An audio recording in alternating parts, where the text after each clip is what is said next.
Hello everyone and a warm welcome to Achievers YouTube channel. A very good morning दोस्तों और a very very very happy Sunday. दोस्तों हर week की भांति हम आज भी आपके लिए लेकर आए हैं वीकली करंट अफेयर्स रिवाइंड। दोस्तों इस सेक्शन में हम लोग क्या करते हैं ये आपको पता होगा कब, जब आप हमारे रेगुलर विद्यार्थी रहे होंगे। यदि आप हमारे रेगुलर विद्यार्थी रहे होंगे तो आपको अवश्य पता होगा, और नहीं पता है तो कोई बात नहीं, हमारे साथ रोज करंट अफेयर्स को फॉलो कीजिए, आपको बहुत अच्छा लगेगा। और यदि आप किसी कारणवश रोज के करंट अफेयर्स को नहीं पढ़ पाते हैं तो कोई दिक्कत नहीं है, इसीलिए तो हम आपके लिए वीकली करंट अफेयर्स लेकर आते हैं। तो दोस्तों आज के हम इस सेशन में 22 नवंबर से 28 नवंबर के बीच घटित हुए महत्वपूर्ण करंट अफेयर्स का अध्ययन करेंगे, वो भी 15 से 20 मिनट में। यह एक क्विक रिवीजन टाइप का होगा जो 15 से 20 मिनट के बीच हो जाएगा, ठीक है। तो आपसे आशा करता हूं कि आप अपने रविवार का कीमती 15 से 20 मिनट हमें दीजिएगा। हमारे साथ अंत तक बने रहिए, आपका ही फायदा होगा, मेरा यकीन मानिए। दोस्तों एक और गुजारिश है आप लोगों से कि जो भी हमारे चैनल पर नए हैं प्लीज उसको सब्सक्राइब कर लीजिए और बेल आइकन को भी प्रेस कर लीजिए ताकि आपको सभी वीडियोज की नोटिफिकेशन सबसे पहले मिले। एक और बात, अड्डा 247 वालों ने हम लोगों के काम को काफी सराहा है, तो हमारी भी कुछ फर्ज बनता है कि उनके लिए कुछ करें। तो दोस्तों उनका एक सिलेक्शन उत्सव चल रहा है, इनका कहना ही है कि बी अनस्टॉपेबल। ओके, इसमें भी सभी चीज में, सभी कोर्स में 72% का ऑफ है, और यदि आप कोई और कोर्स खरीदना चाहते हैं तो उसमें अधिकतम लाभ के लिए यदि आप इस कोड को इंटर करेंगे तो आपको अधिक से अधिक लाभ मिलेगा। तो दोस्तों यदि खरीदना है तो जाइए एक बार विजिट कीजिए, खरीद कर देखिए, अच्छा लगा तो पढ़िए, नहीं अच्छा लगा तो जैसे चल रहा है उसे चलने दीजिए, कोई बात नहीं। ओके दोस्तों, तो हम लोग देखेंगे आज के पहले प्रश्न को, और पहले प्रश्न से देखने से पहले आपका साथ चाहिए हमें। कैसे? आप लाइक करके हमें अपना साथ दे सकते हैं, तो जल्दी से लाइक कीजिए और हमें अपना साथ दीजिए। तब तक हम अपने पहले प्रश्न को देखेंगे। पहला प्रश्न है कि विश्व मत्स्य दिवस कब मनाया जाता है? तो प्रत्येक वर्ष 21 नवंबर को विश्व मत्स्य दिवस मनाया जाता है, ठीक है। यह किस लिए मनाया जाता है? क्योंकि संयुक्त राष्ट्र के अनुसार दुनिया की 2/3 से अधिक मछलियां ओवरफ्लो है, मतलब ऐसे ही इधर उधर बह जाती है। इसलिए स्थायी मछली पकड़ने के बारे में जागरूकता पैदा करने के लिए इस दिन को मनाना महत्वपूर्ण है। ओके, आप लोग ध्यान रखिएगा। हम लोग दूसरे प्रश्न को देखेंगे कि अमेरिकी राष्ट्रपति चुनाव जो बिडेन ने 20 नवंबर 2020 को किस भारतीय अमेरिकी को जिल बिडेन के नीति निदेशक के रूप में नियुक्त करने की घोषणा की, जो जल्द ही संयुक्त राज्य की पहली महिला होगी। पहले तो मैं कुछ बातें आपको बताता हूं कि जो बिडेन की पत्नी है जिल बिडेन, इनकी नीति निदेशक के रूप में घोषणा की गई है नियुक्त करने के लिए, जो कि एक भारतीय है। और कौन है वो भारतीय? माला अडिगा है। एक और बात, जो भी उपराष्ट्रपति बनेगी अमेरिका का, कमला हैरिस, वो भी उपराष्ट्रपति बनने वाली पहली महिला है, ठीक है। और साथ ही साथ वो भारतीय मूल की है, इसलिए यह आपको जानना आवश्यक हो जाता है। ओके, और बाकी अमेरिका के बारे में और सारी बातें बहुत बार आपको कराई जा चुकी है, इसलिए बस इस रिवीजन को आप लोग ध्यान से सुनिए, आपके लिए बहुत ही महत्वपूर्ण रहेगा। ओके, अब हम देखेंगे तीसरे प्रश्न को। तीसरा प्रश्न है, किस देश ने पाकिस्तान सहित 12 देशों के आगंतुकों को विजिट वीजा जारी करने से अस्थायी तौर पर निलंबित कर दिया है? यूएई ऐसा काम किया है कि जितने भी विजिट वीजा है उसको अभी रोक दिया है कि नहीं। क्यों? क्योंकि बोला ही कोरोना का दूसरा लहर नहीं, तीसरा लहर कोरोना का चरम पर है, इसलिए बोला नहीं अभी आप लोग कोई नहीं आइए। इसलिए पाकिस्तान सहित 12 देशों पर विजिट वीजा देने का अभी मनाही कर दिया है। कौन? यूएई। आप लोग ध्यान रखिएगा, बाकी ये सारी न्यूज आप लोगों को पता होगा। अगले प्रश्न को देखेंगे हम लोग। अगला प्रश्न है कि निम्न में से किस देश को 2023 में होने वाली G20 देशों की बैठक की अध्यक्षता प्रदान की गई है? 2023 में जो G20 बैठक होगी वह किस देश में होगी, यह प्रश्न पूछ रहा है। तो 2023 में जो बैठक होगी वह अपने भारत में होगी। और कुछ बैठक के बारे में आप लोग जानिए। अभी सऊदी अरब में हुआ था ये वाला 2020 वाला जो बैठक हुआ था, सऊदी अरब में हुआ था, ये बात भी आपको याद रखना है, महत्वपूर्ण है। अगले साल 2021 में इटली में होगा, फिर 2022 में इंडोनेशिया में होगा, और 2023 में फिर अपने देश में होगा। ओके, G20 20 देशों का समूह है, 20 ग्लोबल देशों का समूह है, विश्व आर्थिक व्यवस्था वाले देशों का समूह है। बाकी G20 के बारे में बहुत सारी फैक्ट्स आपको पता होगा यदि आप लोग रोज करंट अफेयर्स के सेक्शन को फॉलो करते होंगे। हम चूंकि रिवीजन कर रहे हैं इसलिए उतना डीप जाएंगे नहीं, ठीक है दोस्तों। तो हम लोग 5वें प्रश्न को देखेंगे। अगला प्रश्न है, अरब सागर में भारत, सिंगापुर एवं किस देश के बीच सिटमैक्स 20 सैन्य अभ्यास के दूसरे संस्करण को शुरू किया गया है? आप लोग नाम देखिएगा, सिटमैक्स, ठीक है। सिंगापुर, इंडिया, और टी से नेपाल होगा नहीं होगा, चीन होगा नहीं होगा, रूस होगा नहीं होगा, थाईलैंड। तो सिटमैक्स किसके किसके बीच है? Singapore, India and Thailand. Okay, आप लोग ध्यान रखिएगा, और ज्यादा कुछ इसमें बताने की बात है नहीं। और ये नौसेना के साथ है, ये तो आपको ऊपर बता ही चला गया है। ओके, क्योंकि अरेबियन सी में हो रही है। अगले प्रश्न को देखेंगे। छठा प्रश्न है कि 1 मिलियन ट्विटर फॉलोअर वाला पहला केंद्रीय बैंक कौन बन गया है? 1 मिलियन मतलब कितना होता है आप लोग को जरूर पता होगा। जी हाँ, 1 मिलियन मतलब 10 लाख होता है।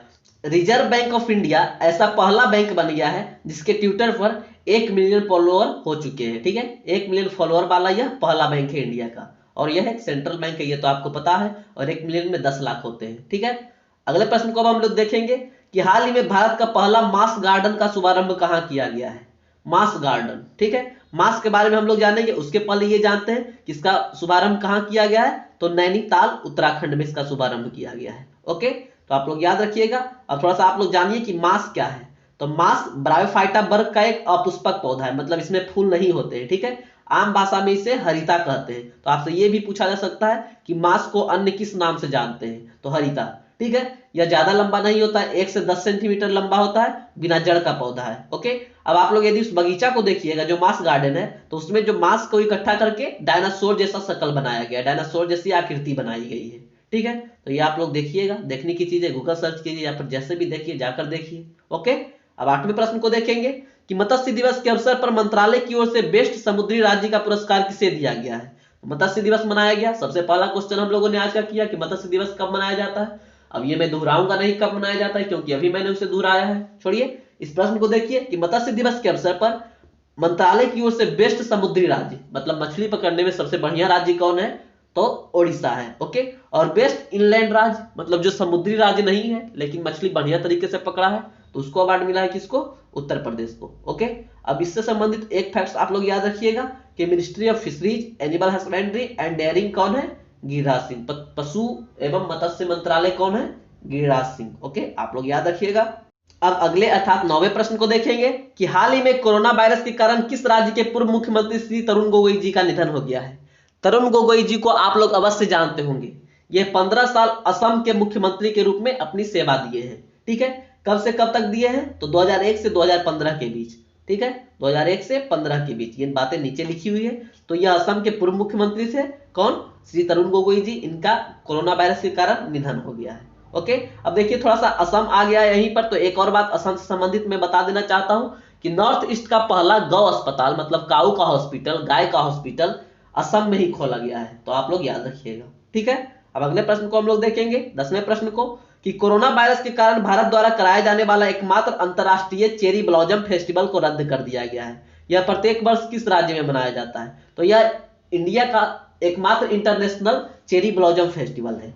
इसे हर एक साल मेघालय में ऑर्गेनाइज किया जाता है। ठीक है, अब चेरी ब्लॉसम फेस्टिवल के बारे में हम लोग कुछ बात जानते हैं कि चेरी ब्लॉसम का जो है मिशिगन एक यूएसए में क्या है, राज्य है। जी हाँ, मिशिगन का एक राष्ट्रीय त्योहार है, कौन, चेरी ब्लॉसम। ओके, और भारत जो है दुनिया में चेरी का 26वां सबसे बड़ा उत्पादक है।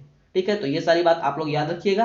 हम लोग 11वें प्रश्न को देखेंगे। 11वां प्रश्न है कि डेनियल मेदवेदेव ने किन्हें हराकर एटीपी टूर्नामेंट को जीता है।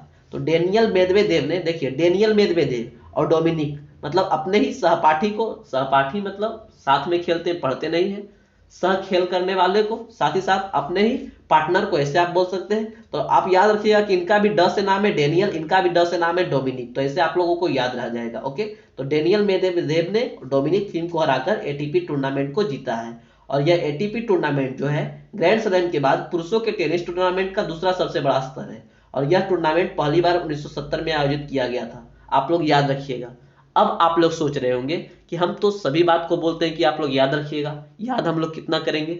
अरे याद रखने का मतलब है बस आप एक बार इत्मीनान से ध्यान से बैठकर पढ़ लीजिए, ये नहीं कि उसको रट्टा मारने के लिए बैठ गए हम लोग कि चेरी ब्लॉसम जो है मिशिगन का राष्ट्रीय त्योहार है, चेरी ब्लॉसम जो है मिशिगन का राष्ट्रीय त्योहार है। ऐसा नहीं करना है, बस एक बार आपको ध्यान रखना है। ओके, आप 1-2 बार पढ़ लीजिएगा, साथ ही साथ हमारे साथ इसका टेस्ट भी होगा। टेस्ट आप लोग लगाइए। टेस्ट कब होता है, 12 बजे। कहाँ होता है, हमारे ऑफिशियल टेलीग्राम ग्रुप और चैनल पर, नीचे लिंक दिया हुआ है, आप लोग ज्वाइन कर सकते हैं। ओके, अगले प्रश्न को देखेंगे कि हाल ही में प्रधानमंत्री नरेंद्र मोदी ने कहां रुपे कार्ड के फेज 2 का शुभारंभ किया है।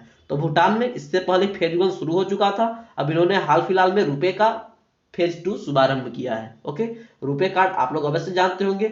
आप में से बहुतों लोगों के पास एटीएम होगा जिसमें रुपे लिखा हुआ होगा। ठीक है, रुपे का डेबिट कार्ड, क्रेडिट कार्ड सब कुछ आता है। ठीक है, अब 13वें प्रश्न को देखिए आप लोग कि who has been given the Aditya Vikram Birla Kala Shikhar award, मतलब आदित्य विक्रम बिरला कला शिखर पुरस्कार किसे दिया गया है। तो नसीरुद्दीन शाह को हाल फिलहाल में आदित्य विक्रम बिरला कला शिखर पुरस्कार से सम्मानित किया गया है। किन्हें? नसीरुद्दीन शाह को। आप लोग याद रखिएगा, ज्यादा कुछ है नहीं। अगले प्रश्न को देखेंगे। My 70 year journey as a journalist नामक पुस्तक किसने लिखी है? तो प्रेम प्रकाश ने एक पुस्तक लिखी है जिसका नाम है my 70 year journey as a journalist. इन्हें जर्नलिज्म के क्षेत्र में 70 साल से भी ज्यादा हो चुके हैं। किन्हें? प्रेम प्रकाश को। ओके, आप लोग बस इनका नाम ध्यान रखिएगा, याद नहीं रखिएगा। ओके, अब अगले प्रश्न को हम लोग देखेंगे कि 1300 साल पुराना भगवान विष्णु मंदिर पाकिस्तान के किस जिले में खोजा गया है? तो पाकिस्तान के स्वात जिले में खोजा गया है। 1300 साल पुराना किस भगवान का मंदिर है? तो भगवान विष्णु का मंदिर है। आपको पता होगा अब पाकिस्तान इस्लाम राष्ट्र हो गया है, लेकिन आजादी के पहले भारत और पाकिस्तान एक ही था। सिंधु घाटी सभ्यता का बहुत ही बड़ा रूप उधर ही आपको मिला होगा, मिला है ना? तो यही तो इसी कारण उधर अभी भी भगवान विष्णु का मंदिर, या फिर हाल फिलहाल में एक और मूर्ति मिला था आप लोग को यदि याद होगा तो ये सब मिलते रहते हैं। ठीक है, जिला का नाम आप लोग याद रखिएगा। स्वात कौन सा भगवान का मंदिर है? तो भगवान विष्णु का मंदिर है। ठीक है, अब अगले प्रश्न को हम लोग देखें। हाँ, अगला प्रश्न है कि कानून दिवस और संविधान दिवस कब मनाया जाता है? तो इसके बारे में बहुत बार चर्चा हो चुकी है। आप लोग को रट्टा मरा गया होगा, मतलब आप लोग एकदम पक्का याद कर लिए होंगे इसे। प्रत्येक वर्ष 26 नवंबर को कानून दिवस मनाया जाता है और संविधान दिवस भी मनाया जाता है। संविधान दिवस की मनाने की शुरुआत 2015 से हुई है। ओके, क्यों मनाया जाता है? क्योंकि 26 नवंबर 1949 को ही संविधान अंशतः लागू कर दिया गया था, लेकिन यदि पूर्णतः कब लागू किया गया था पूछेगा तो 26 जनवरी 1950 में जाइएगा। ठीक है, अब अगले प्रश्न को देखेंगे कि किसको बिहार विधानसभा का स्पीकर चुना गया है? तो विजय कुमार सिन्हा को काफी गहमा-गहमी के बीच बिहार विधानसभा का स्पीकर चुना गया है। ठीक है, बहुत वोटिंग हुआ तो शायद 10 वोट से कम वोट से ही ये जीतकर बिहार विधानसभा के स्पीकर बने हैं, और ऐसा पहली बार हुआ है बिहार में कि कोई बीजेपी का स्पीकर बना हो। ठीक है, तो विजय कुमार सिन्हा जी जो है बीजेपी के हैं। ओके, अब आप लोग याद रखिएगा और ध्यान रखिएगा। 8वें प्रश्न को देखेंगे कि किस देश ने हाल ही में चांग ए5 लूनर मिशन लॉन्च किया है जो चंद्रमा के अस्पष्टीकृत भागों से चट्टानों के नमूने वापस लाएगा? चंद्रमा के वैसा भाग जो हमें दिखता नहीं है, वैसे भाग से ये नमूने को वापस लाएगा पृथ्वी पर। मिशन का नाम है चांग ए5 लूनर मिशन, मतलब चांद का मिशन है। चांग ए5, चांग तांग से आपको पता चल रहा होगा कि ये चीन का है। ठीक है, चीन का ही ऐसा नाम रहता है। ठीक है, अब 19वें प्रश्न को देखें। हाँ, चलिए देखते हैं कि महिलाओं के खिलाफ हिंसा के उन्मूलन के लिए अंतर्राष्ट्रीय दिवस कब मनाया जाता है? महिलाओं के उत्थान के लिए बहुत सारे कार्य किए जा रहे हैं, बहुत सारे दिवस मनाए जा रहे हैं। इसी कड़ी में महिलाओं के खिलाफ हिंसा के उन्मूलन के लिए अंतर्राष्ट्रीय दिवस मनाया जाता है प्रत्येक वर्ष। कब? 25 नवंबर को। ओके, आप लोग ख्याल रखिएगा। क्यों मनाया जाता है भाई? तो संयुक्त राष्ट्र ने बोला कि महिलाओं के साथ बहुत सारी हिंसा होती है। ठीक है, घरेलू हिंसा, बलात्कार, हिंसा, ये सब होती रहती है। तो ये सब से जागरूकता के लिए, ये सब से बचाव के लिए हर एक वर्ष 25 नवंबर को महिलाओं के खिलाफ हिंसा का उन्मूलन दिवस मनाया जाता है। ओके, अब 20वें प्रश्न को देखते हैं हम लोग कि अंतरराष्ट्रीय क्रिकेट परिषद के नए स्वतंत्र अध्यक्ष के रूप में किसे नियुक्त किया गया है? न्यूजीलैंड के ग्रेग बार्कले साहब को आईसीसी का नया अध्यक्ष के रूप में नियुक्त किया गया है। आपको पता होगा कि अर्ली 2020 में जब शशांक मनोहर पद से हट गए थे तब उनका पद रिक्त हो गया था।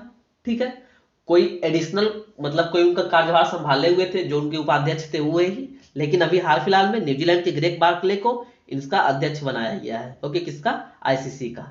ठीक बा, 21वें प्रश्न को देखते हैं। 21वां प्रश्न है कि केंद्रीय मंत्रिमंडल ने 25 नवंबर 2020 को किस बैंक के सिंगापुर स्थित डीबीएस बैंक लिमिटेड के साथ विलय की मंजूरी दे दी है? तो लक्ष्मी विलास बैंक को डीबीएस बैंक लिमिटेड में विलय कर दिया जाएगा। ठीक है, लेकिन किसी पर कोई प्रतिबंध नहीं होगा। यहाँ साफ साफ लिखा हुआ है इस विकास के साथ जमाकर्ताओं पर लक्ष्मी विलास बैंक से अपनी जमा राशि निकालने के लिए कोई प्रतिबंध नहीं होगा। सिर्फ मर्ज किया गया है, क्योंकि यदि कोई दो बैंक बढ़िया से काम नहीं करता है तो उन दो को जोड़कर एक संयुक्त बैंक बना दिया जाता है, ताकि सरकार को भी फायदा हो, जनता को भी फायदा हो। ठीक है, 22वें प्रश्न को देखेंगे कि किस कैबिनेट ने राज्य में जबरन धार्मिक धर्मांतरण के खिलाफ अध्यादेश पारित किया है? मतलब यदि आप हिंदू हैं तो आपको मुस्लिम नहीं बनाया जाएगा, यदि आप मुस्लिम हैं तो आपको हिंदू नहीं बनाया जाएगा, और यदि कोई ऐसा करता है तो उसे बहुत कड़ी से कड़ी सजा होगी। तो ये कानून उत्तर प्रदेश की सरकार ने पारित किया है। ओके, अब देखिए सजा इसका क्या है कि ऐसा कोई करता हुआ पकड़ा जाता है तो उसे 10 साल तक की जेल और 15,000 से 50,000 रुपए तक का जुर्माना हो सकता है। ठीक है, तो ऐसा करने की सोचिएगा भी नहीं उत्तर प्रदेश वालों। ओके, अब 23वें प्रश्न को देखेंगे कि अभी हाल ही में अर्जेंटीना के किस दिग्गज फुटबॉलर का 60 वर्ष की उम्र में निधन हो गया है? बहुत ही महत्वपूर्ण प्रश्न है। तो अर्जेंटीना के दिग्गज फुटबॉलर, लीजेंडरी फुटबॉलर थे। कौन? Diego Maradona. कौन थे? Diego Maradona. इनका हाल ही में निधन हो गया है। हार्ट अटैक के कारण। ओके, अब देखिए ये जो माराडोना थे ये 4 फीफा वर्ल्ड कप खेले हैं, 82, 86, 90 और 94। ओके, लगातार।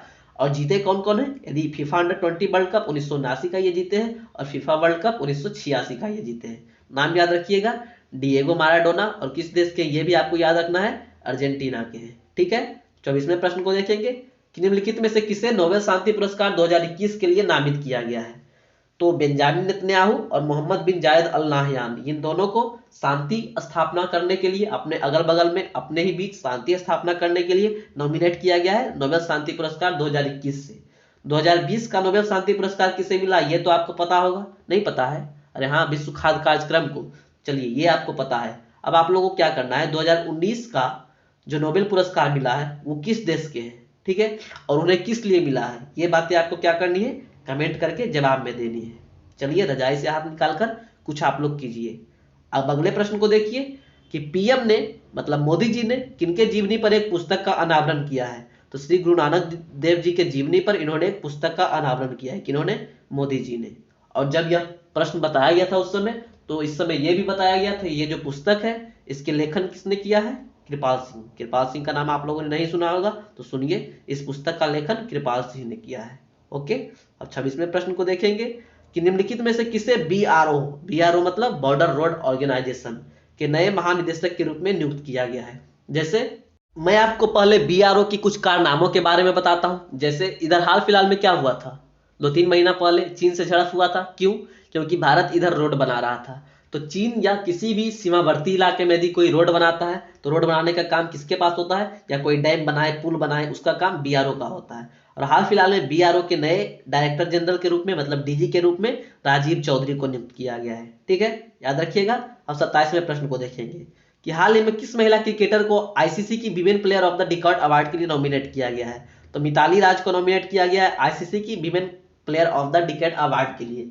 यदि आप लोग भी चाहते हैं कि हम जाके किन्हीं किन्हीं को वोट करें, तो आईसीसी के ऑफिशियल वेबसाइट पर जाइए, ठीक है, और वहां आप जिसे मर्जी हो वोट कर सकते हैं विभिन्न क्षेत्रों में। ठीक है, विभिन्न अवार्ड का जो कैटेगरी है उसमें जाकर। मैंने वोट कर दिया है, आप भी जाकर कर दीजिए। ओके, अब अगले प्रश्न को देखेंगे कि भारतीय कंप्यूटर उद्योग के पिता कौन थे जिनका निधन हो गया है? तो एफसी कोहली, नाम आप लोगों ने सुना होगा। इनका पूरा नाम है फकीर चंद कोहली। इनका निधन हो गया है। ये भारत की सॉफ्टवेयर इंडस्ट्री के पितामह कहे जाते थे। टाटा का जो टीसीएस था उसमें 2 कंपनी के बाद पूरे विश्व में जिस समय ये कंप्यूटर का इस्तेमाल शुरू करवाए थे, तो टीसीएस दुनिया की तीसरी कंपनी थी जिसने कंप्यूटर का इस्तेमाल किया जाता था। ठीक है, और ये बहुत ही बेहतरीन, क्या उनको आप बोल सकते हैं, कैप्टन थे, लीडर थे। ये बहुत अच्छे अच्छे लीडर को तराशते थे। ओके, तो अब ज्यादा कुछ बताना है नहीं। भारतीय कंप्यूटर उद्योग के पिता या फिर सॉफ्टवेयर इंडस्ट्री के पितामह कहे जाने वाले थे कौन? एफसी कोहली। इनका निधन हो गया है। ओके, 96 साल की उम्र में। ठीक है, अब अगले प्रश्न को देखेंगे कि कौन सा देश दुनिया का पहला ऐसा देश बन गया है जहां महिलाओं को पीरियड से जुड़े सभी प्रोडक्ट्स मुफ्त मिलेंगे? तो महिलाओं को पीरियड से जुड़े सभी प्रोडक्ट्स कहां मुफ्त मिलेंगे? स्कॉटलैंड में। बहुत ही बढ़िया पहल है, बहुत ही बेहतरीन पहल है। इसकी सराहना करनी चाहिए सभी देशों को, और सभी देशों को यह कदम उठाना चाहिए। ओके, अब 30वें प्रश्न को देखेंगे कि खेल मंत्रालय ने हाल ही में किसे राष्ट्रीय खेल महासंघ के रूप में मान्यता दे दी है? भारतीय तीरंदाजी संघ को हाल ही में खेल मंत्रालय ने राष्ट्रीय खेल महासंघ के रूप में मान्यता दे दी है। हिंदी में आपको समझ नहीं आ रहा, इंग्लिश में नेशनल स्पोर्ट्स फेडरेशन के रूप में मान्यता दे दी है।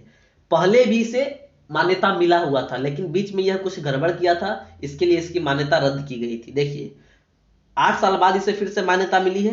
राष्ट्रीय खेल विकास संहिता के अनुरूप चुनाव नहीं कराने के कारण इसकी मान्यता रद्द की गई थी, लेकिन फिर से 25 नवंबर को इसकी मान्यता को दे दिया गया है। किसको? भारतीय तीरंदाजी संघ को। ओके, अब 31वें प्रश्न को देखेंगे कि भारतीय वैश्विक आतंकवाद सूचकांक 2020 में कौन से स्थान पर है? तो भारत जो इसमें 8वें स्थान पर है, और इससे जस्ट ऊपर इसका पड़ोसी देश पाकिस्तान है, और सबसे पहले नंबर पर कौन है? अफगानिस्तान है। किसमें? ग्लोबल टेररिज्म इंडेक्स 2020 में। वैश्विक आतंकवाद सूचकांक 2020 में भारत 8वें स्थान पर है, और पाकिस्तान की बात करें तो यह 7वें स्थान पर है। अगले प्रश्न को देखेंगे कि भारत सरकार ने 24 नवंबर 2020 को कितने मोबाइल ऐप ब्लॉक कर दिए? तो 43 मोबाइल ऐप को इसने बंद कर दिया है, ब्लॉक कर दिया है। ठीक है, बैन कर दिया है, ऐसे आप समझिए। अच्छा, किसको किसको बैन किया है? तो उसमें एक महत्वपूर्ण, जो आप में से बहुत लोग यूज करते होंगे, स्मैक वीडियो है ना, उसको भी बंद कर दिया है। और बहुत सारा ऐप है जिसमें अली एक्सप्रेस, अली पे, केम कार्ड, बी डेट, टोबैगो लाइव सहित 43 मोबाइल ऐप को बंद कर दिया गया। क्यों बंद किया गया? कहा कि इससे भारत की सुरक्षा को खतरा है। सब चाइनीज ऐप था। ठीक है। अब 33वें प्रश्न को देखेंगे। किस श्रृंखला ने 48वें अंतरराष्ट्रीय एमीज में सर्वश्रेष्ठ ड्रामा सीरीज का पुरस्कार जीता? चूंकि यह भारत का है इसलिए आपको महत्वपूर्ण है, पुरस्कार भारत का नहीं है, जो अवार्ड जीता है वो भारत का है। तो Delhi crime web series type का है, तो इसने अंतरराष्ट्रीय एमीज अवार्ड अभी हाल फिलहाल में मिला है, जो कि इसका 48वां संस्करण है। तो एमीज अवार्ड में बेस्ट ड्रामा सीरीज में दिल्ली क्राइम ने यह पुरस्कार जीता। दिल्ली क्राइम जो 2012 में गैंगरेप हुआ था उस पर बेस्ट कहानी है, आप लोग चाहे तो इसे देख सकते हैं। अब 34वें प्रश्न को हम लोग देखेंगे कि निम्न में से किसे ODI player of the decade award के लिए नॉमिनेट नहीं किया गया है? तो एमएस धोनी को किया गया है, कुमार संगकारा को किया गया है, डिविलियर्स को नहीं किया गया है, सॉरी डिविलियर्स को भी किया गया है, स्टीव स्मिथ को नहीं किया गया है। तो आपका उत्तर होगा स्टीव स्मिथ। अब देखिए बहुत सारे लोगों को किया गया है, जिसमें मैं कुछ लोगों का नाम बताता हूँ, कुछ क्या सभी का बताता हूँ। इंडिया से एमएस धोनी, विराट कोहली, रोहित शर्मा, श्रीलंका से मलिंगा और कुमार संगकारा, ऑस्ट्रेलिया से मिचेल स्टार्क और साउथ अफ्रीका से डिविलियर्स का नॉमिनेशन किया गया है। किस लिए? ODI player of the decade के लिए। लेकिन सिर्फ player of the decade award के लिए किसे नॉमिनेट किया गया है? उसमें भी बहुत सारे लोगों को नॉमिनेट किया गया है, लेकिन भारत से जिन्हें किया गया उसका नाम आप लोगों को याद रखना है। विराट कोहली जी एक है और एक रविचंद्र अश्विन जी है। ओके, तो इन दोनों को नॉमिनेट किया गया है player of the decade award के लिए आईसीसी का। ठीक है। और बाकी बहुत सारे अवार्ड की कैटेगरीज है, मैं पहले भी आपको बता चुका हूँ कि यदि आप लोग वोट करना चाहते हैं तो आप लोग जाकर वोट कर सकते हैं। अगला प्रश्न है आपका 35वां प्रश्न कि सर्वश्रेष्ठ अभिनेता के लिए अंतरराष्ट्रीय एमी पुरस्कार किसने जीता है? तो बिल्ली बैरट ने अंतरराष्ट्रीय एमी पुरस्कार जीता है। यह यूके का पुरस्कार होता है। कौन? एमी पुरस्कार सर्वश्रेष्ठ अभिनेता के लिए। किस फिल्म के लिए मिला है ये भी मैं आपको बता दूं, रिस्पॉन्सिबल चाइल्ड इनका फिल्म है, इसके लिए इन्हें मिला है। ठीक है। और एक बात और आपको इसमें याद रखना है, मैं उस दिन भी बताया था, आज भी बताता हूँ, इंडियन एक्टर अर्जुन माथुर को भी इसी कैटेगरी में नॉमिनेट किया गया था। किस फिल्म के लिए? Made in heaven. फिल्म का नाम है मेड इन हेवन, जो अमेजन प्राइम पर रिलीज किया गया था। ठीक है। तो इसी कैटेगरी में, लेकिन इन्हें मिला नहीं। मिला किन्हें? बिल्ली बैरट को। किस फिल्म के लिए? रिस्पॉन्सिबल चाइल्ड के लिए। ठीक है, ध्यान रखिएगा। अगले प्रश्न को हम लोग देखेंगे कि तमिलनाडु एवं पुडुचेरी के तट पर किस चक्रवाती तूफान का हाई अलर्ट जारी किया गया था? हाल फिलहाल में साइक्लोन निवार अपने चरम सीमा पर था। 140 से अधिक किलोमीटर की स्पीड से हवाएं चली थी। ठीक है। कहां कहां लैंडफॉल यह किया था? तमिलनाडु और पुडुचेरी के तट पर। ध्यान रखिएगा, साइक्लोन का नाम निवार है। अगले प्रश्न को हम लोग देखेंगे कि हाल ही में गुरु तेग बहादुर जी का शहादत दिवस कब मनाया गया? तो 24 नवंबर को इनका शहादत दिवस मनाया जाता है। किनका? गुरु तेग बहादुर जी। गुरु तेग बहादुर जी कौन है? तो यह सिख धर्म के 10 गुरुओं में से 9वें थे। मतलब सिखों के धर्म में टोटल 10 गुरु हुए, तो इसमें ये 9वें स्थान पर थे। ठीक है। इनका जन्म 1621 में अमृतसर में हुआ और इन्होंने लगभग जो 150 वजनीय गाय उसे गुरु ग्रंथ साहिब में शामिल किया गया। और गुरु ग्रंथ साहिब क्या है? सिखों का, हाँ बताइए बताइए। जी हाँ, सिखों का, जिस तरह से हिंदू के लिए रामायण महाभारत है तो उसी तरह सिखों के लिए गुरु ग्रंथ साहिब एक पवित्र ग्रंथ है। ठीक है। तो ये था हमारा आज का सेशन। फिर से मैं आपको एक बार याद करा दूं कि यदि आप लोग अड्डा से कोई कोर्स खरीदना चाहते हैं तो आप लोग जाइए, आराम से कोर्स खरीदिए, लेकिन आपको कोड क्या यूज करना है? SS11। ठीक है। आपको अभी सभी पर 72% से ज्यादा की छूट मिलेगी। ठीक है दोस्तों, तो ये था हमारा आज का वीकली करंट अफेयर्स। आप लोग का बहुत बहुत धन्यवाद। आप लोग हमारे साथ अपना समय व्यतीत किए, अपना संडे का कीमती समय हमें दिए। अंत तक बने रहने के लिए आपका एक बार फिर से बहुत बहुत धन्यवाद। वीडियो को मन हो आपका तो लाइक कर दीजिए, जो प्रश्न पूछा गया उसे कमेंट में जवाब दीजिए। ठीक है। मिलता हूं आपसे अगले करंट अफेयर्स के वीकली रिवाइंड में। तब तक के लिए अपना ख्याल रखिएगा, घर पर रहिएगा। याद रखिए कि जब तक दवाई नहीं तब तक ढिलाई नहीं। ठीक है दोस्तों, जय हिंद। Shivam signing out.